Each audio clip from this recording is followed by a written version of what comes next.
দেখো এটাতে গরম মশলা দিয়ে দিলাম, এটা গরম মশলা দিয়ে দিচ্ছি, দিয়ে এটা সার্ভ করে দেবো। এবার এটা হয়ে গেল। হাই ফ্রেন্ডস, আজকে আমি দেখো সিমাই এগুলো দিয়ে বাসন্তী পোলাও যেমন হয় ওইটা করব, কিন্তু এইটাতে একটা নতুনত্ব কি একটু সবজি দিয়ে করব। কেমন করে করছি তোমাদেরকে আমি দেখাচ্ছি। দেখো ঘি গরম করতে দিয়েছি আর একটুখানি হলুদ দিয়ে দিচ্ছি এটাতে। দেখো ঘিয়ের মধ্যে হলুদ দিয়েছি, আর এটা একটু ফুটিয়ে নেব। দেখো এটা বাটিতে নিয়ে নিচ্ছি, কেন ফাইবারের প্লেট তো খারাপ হয়ে যাবে, প্লাস্টিক উঠে যাবে, ওই জন্য দিইনি। এবারে এই ঘিটা আমি এর মধ্যে দিয়ে দেব। দেখো এটা এইভাবে মাখিয়ে নেব। দেখো এলাচের দানাগুলো বের করে নিয়েছি, দেখো 3টে লবঙ্গ নিয়েছি, একটু দারচিনি নিয়েছি, এটা তোমার গাজরকে কুচি করে নিয়েছি, ক্যাপসিকাম আছে, সরি এটা মিন্স আছে, ক্যাপসিকাম নয় এটা। আচ্ছা একটা শুকনো লঙ্কা দিয়েছি, ঘরে বাচ্চা আছে, এটা কাঁচা লঙ্কার জন্য দিইনি। আর একটু বাদামকে ফ্রাই করে প্রথম থেকে শুকনো খোলায় ভেজে খোসাটা ছাড়িয়ে নিয়েছি, আর কয়েকটা গোলমরিচ। এবারে কি করে তৈরি করব দেখাচ্ছি।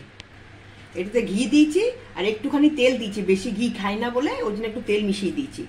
দেখো 2টো তেজপাতা ফোড়ন দিলাম,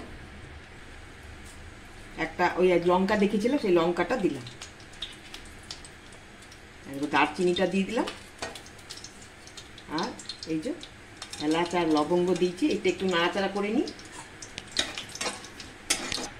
দেখো এগুলো এসে গেছে, খুব সুন্দর গন্ধ এসেছে একটা। এবারে দেখো বিনসগুলো,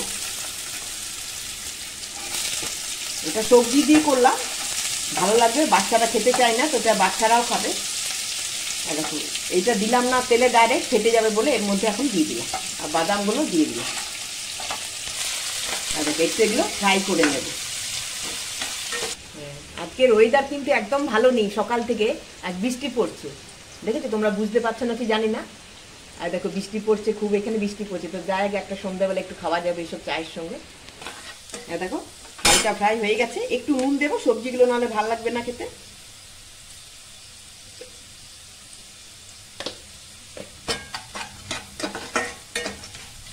এবারে চালগুলো দেব, যেমন আমরা ফ্রাইড রাইসে কেমন চাল দিই, পোলাওতে চাল দিই, এইটা সেটা হবে সিমাই। একটু নেড়ে চেড়ে নিলাম। দেখো একটু কিশমিশ আছে, এটা দিয়ে দিলাম। দেখো এটা ভেজে নিয়েছি, নাহলে এটা গলে যাবে, তো একটু ভেজে নিতে হবে ভালো করে। এবার একটু এটাতে জল দিয়ে দেব, বেশি দেব না যেন এটা ডুবে থাকে।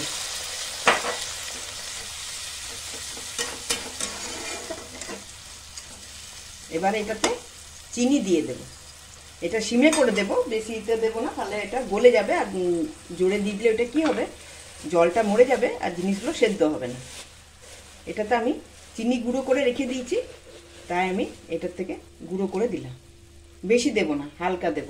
এইটা একটু নুন থাকবে, একটু মিষ্টি থাকবে, খেতে ভালো লাগবে।